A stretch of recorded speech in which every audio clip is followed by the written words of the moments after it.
दोस्तों नमस्कार। आज की कथा है भगवान बुद्ध की कथा। ईसा से लगभग 563 वर्ष पूर्व जब संपूर्ण भारतवर्ष में अनगिनत कुरीतियों, यज्ञों और बलि प्रथा से जकड़ा हुआ था, तब एक ऐसी दिव्य आत्मा ने जन्म लिया जिसने करुणा, अहिंसा और सत्य के मार्ग पर चलकर न केवल भारत बल्कि समूचे विश्व को आध्यात्मिक प्रकाश प्रदान किया।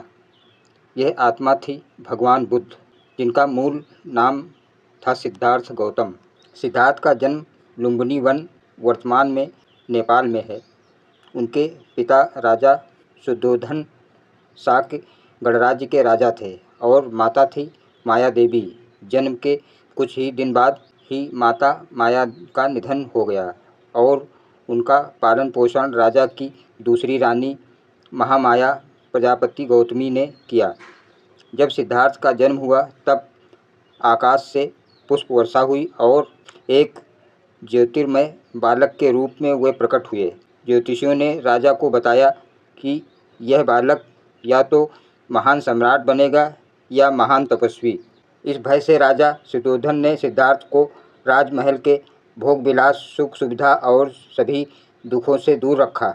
उन्हें कभी वृद्ध, रोगी या मृत व्यक्ति तक नहीं देखने दिया। जब सिद्धार्थ 29 वर्ष के हुए तो एक दिन वे रथ में बैठकर नगर भ्रमण पर निकले। वहाँ उन्होंने 4 दृश्य देखे। एक वृद्ध व्यक्ति जिससे उन्हें पहली बार वृद्धावस्था का ज्ञान हुआ। दूसरा, एक रोगी व्यक्ति जिसने उन्हें समझाया कि शरीर नश्वर है। तीसरा, एक मृत व्यक्ति जिससे उन्होंने मृत्यु का अनुभव किया। चौथा, एक सन्यासी जो त्यागी था परंतु शांत और संतुष्ट दिख रहा था। इन दृश्यों से सिद्धार्थ के हृदय को झकझोर दिया। उन्होंने जाना कि जीवन अनित्य है और इसका कोई स्थायी सुख नहीं है। इन अनुभवों ने सिद्धार्थ को गहराई से प्रभावित किया। उन्होंने निश्चय किया कि वे सांसारिक बंधनों से मुक्त होकर सत्य की खोज करेंगे। एक रात वे अपनी सोती हुई पत्नी यशोधरा और नवजात पुत्र राहुल को छोड़कर चुपचाप निकल पड़े। इस घटना को महाभिनिष्क्रमण कहा जाता है, अर्थात महान प्रस्थान। सिद्धार्थ ने विभिन्न आचार्यों से शिक्षा प्राप्त की, जैसे आलार, कालाम और उद्रक रामपुत्र, पर उन्हें पूर्ण समाधान न मिला। फिर वे उर्वेला बोध गया पहुँचे और 5 अन्य साधकों के साथ कठोर तप करने लगे। 6 वर्षों तक उन्होंने अत्यंत कठिन तप किया, शरीर को क्षीण कर दिया, भोजन त्याग दिया, परंतु उन्हें सत्य नहीं मिला। अंततः उन्होंने समझा कि अति तप या भोग दोनों ही सत्य की प्राप्ति में बाधक हैं। इस प्रकार उन्होंने मध्यम मार्ग अपनाया, ना अधिक कठोरता ना अधिक विलास। एक दिन सिद्धार्थ पीपल के वृक्ष के नीचे ध्यानस्थ हुए, जो आज बोध वृक्ष कहलाता है। उन्होंने संकल्प लिया, जब तक मुझे परम सत्य ना मिल जाए मैं इस आसन से नहीं उठूँगा। रात्रि में उनके भीतर अतीत, वर्तमान और भविष्य के समस्त कर्मों का बोध हुआ। तृष्णा, मोह, अहंकार, अविद्या सबका क्षय हो गया। प्रातःकाल उन्होंने ब्रह्मज्ञान प्राप्त किया और वे बुद्ध अर्थात जागृत पुरुष बन गए। उस दिन वैशाख पूर्णिमा थी, जिसे आज बुद्ध पूर्णिमा कहा जाता है।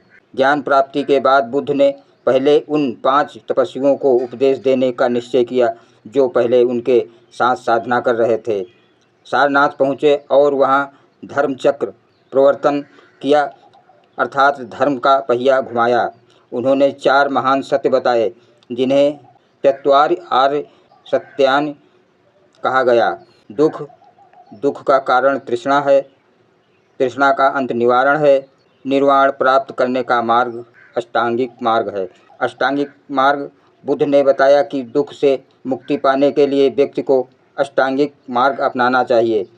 सम्यक दृष्टि, सम्यक संकल्प, सम्यक वाणी, सम्यक कर्म, सम्यक आजीविका, सम्यक प्रयास, सम्यक स्मृति, सम्यक समाधि। यह मार्ग आत्मसंयम, करुणा और ध्यान से परिपूर्ण था। बुद्ध ने कभी ईश्वर की उपासना की बात नहीं की।